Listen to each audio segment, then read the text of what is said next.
Hey there. Should you or should you not have the conversation? That is the question. When it comes to having difficult disciplinary or performance conversations, many well-meaning leaders struggle with that question. Should I have the conversation? Should I wait? And oftentimes it's because of something like this.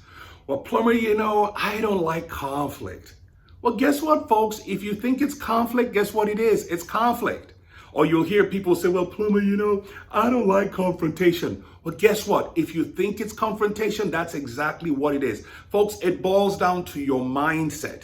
Your mindset about these conversations have a significant impact on how that conversation will go. So here's the mindset that I have embraced when it comes to having these difficult conversations. It is a mindset that says everything I do is about their success. So when I leave home and come to work, when I leave home and go to wherever it is I'm consulting and I have to have a difficult conversation, that is a question, that is my mindset that I have, is that everything I do is about their success. So the question I ask myself is, Plummer, if you don't have this difficult conversation, will they succeed? Will they reach their full potential? And if the answer is no, guess what I do? I pull up my big boy pants and I go in there and I have the conversation. Folks, the conversation matters. Unfortunately, many leaders, supervisors, both new and old, what they try to do is sweep things under the rug, hoping that if they sweep it under the rug, it's going to go die a natural death. Well, newsflash, folks, nothing dies under the rug, okay? It's like you've got a couple of defibrillators under the rug. You sweep it there, hoping it's going to die. It's like, bang, Claire, boom, it comes back to life. Folks, nothing dies under the rug. So here's what I say. Have the conversation, have it early, have it often. The conversation you avoid today becomes your reality tomorrow. You can sweep it under the rug and hope it's going to die a natural death, but it's going to go under the rug a one-headed beast, and 10 months later, it's coming out an 8-headed monster. So just keep this in mind, that the conversation you avoid today will become your reality tomorrow. Some way, somehow, you're going to have to deal with it. And oftentimes, it's in a manner that it has grown to different proportions. It has festered and the wound has become really, really deep and horrible. So deal with it, have the conversation. Now, how do you prepare for this difficult conversation? I want to share a tip with you. I call this my franchise question. I have a question that I ask myself. I call it my franchise question because it helps me to prepare for every difficult conversation, every coaching conversation, every conversation that I know is going to maybe be a little bit challenging. And here's the question. Real simple. How does this affect the team? In other words, I say to myself, Plummer, how does this behavior or how does this performance or lack thereof that I'm so concerned about, how does it affect the team? If it doesn't affect the team, folks, this thing that I want to talk to this individual about, if it doesn't affect the individual, if it doesn't affect the organization, guess what? It's a pet peeve. And if it's a pet peeve, whose problem is it? It's my problem. So I deal with it.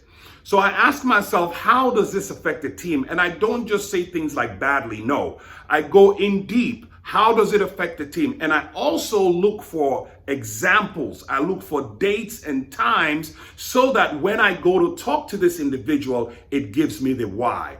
I don't just say, hey, Bob, I don't like the fact that you're doing such and such. It needs to change. No, I say, Bob, this is what I've observed, right? And this is why we're having this conversation, because, and then how this affects the team. Again, I don't just dump it all on them. I hit one or two, make sure we have some clarity and understanding, right? And then once we have clarity and understanding, and then I move on to the next thing. And at some point, I'm going to ask them this yes or no question. Do you see why it's a concern for me? Or do you see why it's a concern for the team? Or do you see why I'm concerned that this will affect you? And once I get a yes, then I go into what I call co-creating, because once they say yes, they understand, then I ask them another question. I say, okay, what are you going to do about it? Or how do you want us to deal with it? So I invite them into the solution. And I think I said it earlier in another video that I made. Folks, people will support what they create.